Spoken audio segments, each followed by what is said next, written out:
It's a long journey, actually. And I think this is something that a lot of people who feel called into ministry feel. From a young age, I felt God calling me to serve, but I was quite hesitant. To be frank, I felt it wasn't me. It wasn't for me. God's got it wrong. So I very much ran in a different direction, and it all came sort of ahead really when I got married and I was on honeymoon with my wife, and we're talking about the future and what we're going to be when we grow up. And I vocalised that I still feel this calling, and is it something I can explore? Honeymoon, and we got back, and in a taxi coming back from the airport, on the radio it was talking about clearance courses, access courses. Literally the next day, contacted Edinburgh Uni to see about attending, and because at this point I was like, well, let's do it. Let's just see what happens. If it's meant to be, it's meant to be. So this is a decision on honeymoon with your wife. You kind of said, I am going to go for this. Yeah. So what I thought was originally, if I can just study religion, it'll scratch that itch enough that everything would dissipate. I applied. Edinburgh Uni told me I'd been out of education too long, and essentially I had to do an access course. I'd heard literally just yesterday, the night before, on the radio, so I contacted Edinburgh College, who put me on an access course called Businesses to Languages, and 4 days later I've quit my job. I'm attending college and I'm starting this journey, which after a year brought me to New College to be an undergrad, and then to now. Essentially being in this wonderful building and being around candidates, and my call just felt more permanent, I need to be both feet in this camp. So in third and fourth year I started having these conversations with my local reverend at my home church, and as well as my friends, some of the candidates, to sort of see if they could see in me these sort of skills and potential gifts, and they did, and I eventually put in my application, and that's where we came. Fantastic. The way you started there, Aaron, made me think of Samuel, and then Jonah. I mean, for you, when you were young, you felt you wanted to serve God. What did God appear? What was God like for you in those days? What did God sound like? Well, it was more just a pull in my heart that this is what I'm supposed to do. I'm supposed to help. I didn't know, and at that time I couldn't vocalise what the shape and form that really was. I definitely knew it was to serve the church, but whether that was for ministry or whether that was just a different aspect of service.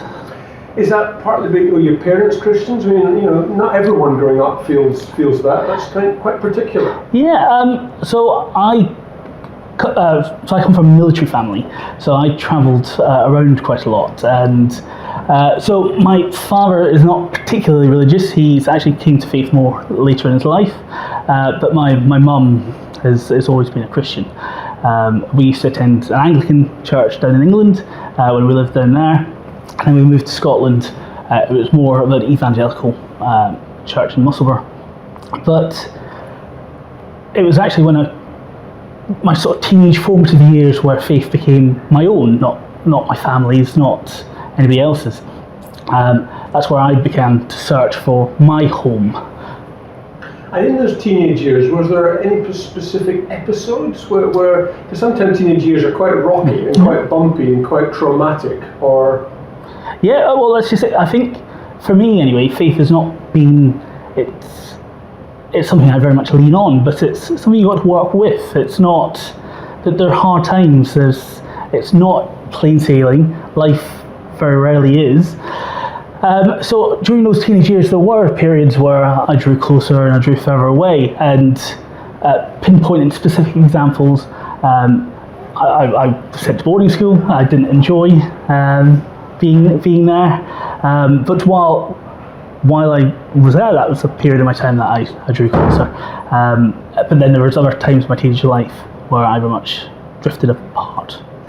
And how are you finding studying? Some people can feel they want to serve the church and to do things and to enjoy the life of the church, but actually studying it is quite a challenge to grapple with questions of God or philosophy or all that you're exposed to. How do you find it?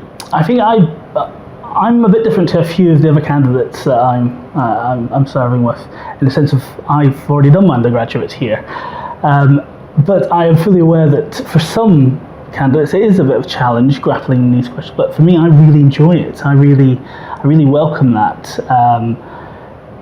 For me, I don't see questions regarding faith as an attack on my faith. I see it as an opportunity to explore my faith and to tackle difficult questions, and especially in an environment like this where I'm not just around quote-unquote Christians, which is again very helpful. And for me, looking at the academic sort of twist on scripture is very interesting.